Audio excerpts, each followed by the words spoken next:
भाई बस कर दें, आप क्या बात कर रहे हैं। सही मुस्लिम की हदीस है, नबी पाक अलैहिस्सलाम ने फरमाया बीमारी मुताद्दी नहीं होती, एक से दूसरे को।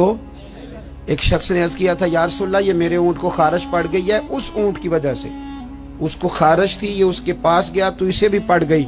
क्या सादा जवाब है और क्या अंदाज़े तकल्लुम है। तेरे आगे हैं यूं दबे लचे फुसहा अरब के बड़े बड़े, कोई जाने मुंह में जुबान नहीं, नहीं बल्कि जिस्म में जान नहीं। कहा जनाब मेरे ऊंट को उस ऊंट से खारिश पड़ गई, तो एक जुमला कहा नबी करीम ने। हुजूर फरमाने लगे तेरे ऊंट को तो उस ऊंट से पड़ी है, तो ये बता उस ऊंट को कहां से पड़ी थी, उसको कहां से पड़ी थी।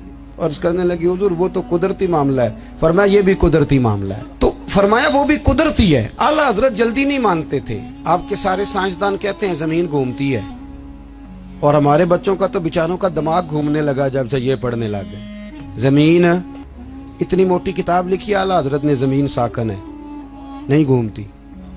परेशान हो गए आप, मेरे पास है, लेनी हुई तो ले लेना। इतनी मोटी किताब है और 300 के करीब दलाइल दिए कि जमीन साकन है।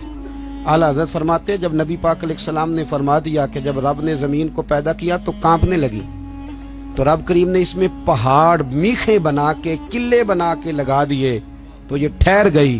फरमाते हैं जब मेरे नबी की जुबान से निकल गया ठहर गई, तो सारे साइंसदान भी कहें तो हम मानने को तैयार नहीं। हम कैसे मान जाएं? हुजूर ने कह दिया ठहर गई तो लिहाजा ठहर गई। और आला हजरत ने उस पर 300 के करीब दलाइल दी। हमारा तो असल मसला यह है कि हम पढ़ते ही नहीं।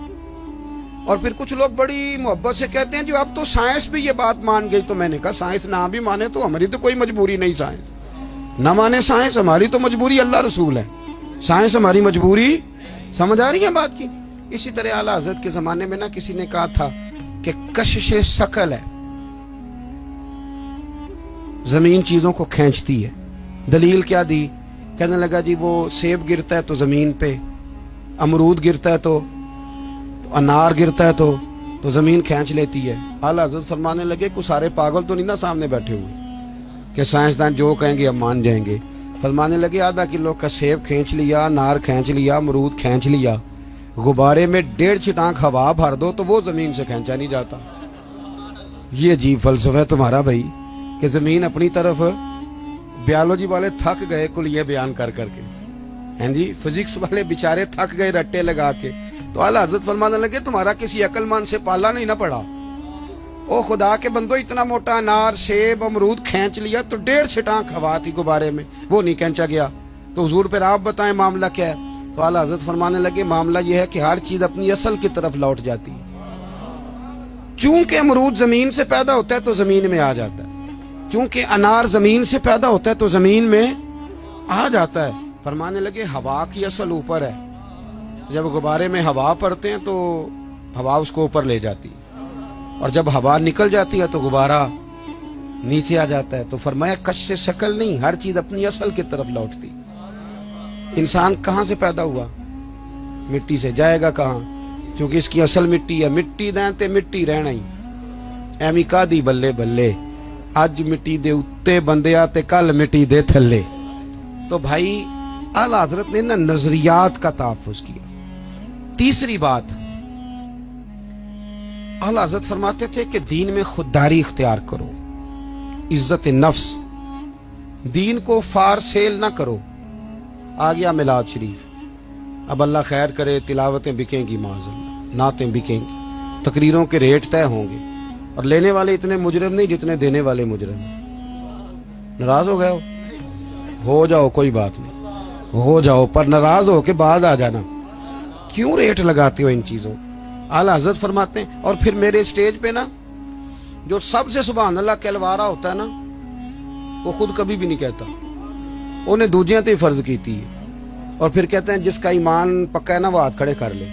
तो मैं कहा जिन्हें ताज़ा बाईपास कराया बेचारे ने, वो तो फौत हो जाएगा हाथ खड़े करेगा। तो ये ईमान अब हाथ खड़े करने पे रह गया। ऊंचा सुभान अल्लाह कहो मुझे मजा नहीं आया, तुझे मजा आएगा तो हमें सवाब नहीं होगा। सुभान अल्लाह उस वक्त कहेंगे जब अल्लाह को राजी करने की नीयत हो। अजीब फलसफा है, अजीब रट्टा है। और 25-25 हज़ार रुपया लेके आते हैं तो जो गरीब बेचारे स्टेज के सामने बैठे होते हैं उन्हें बेइज्जत करके चले जाते हैं। میں نے تو ایک سے کہہ دیا تھا ایک دفعہ, میں کہ تو پیسے لینے مفت آئے نہیں سارے جنے آئے, مہربانی کریں ذرا. اعلیٰ حضرت نے خودداری سکھائی, عزت نفس, کوئی کھا نہیں جاتا.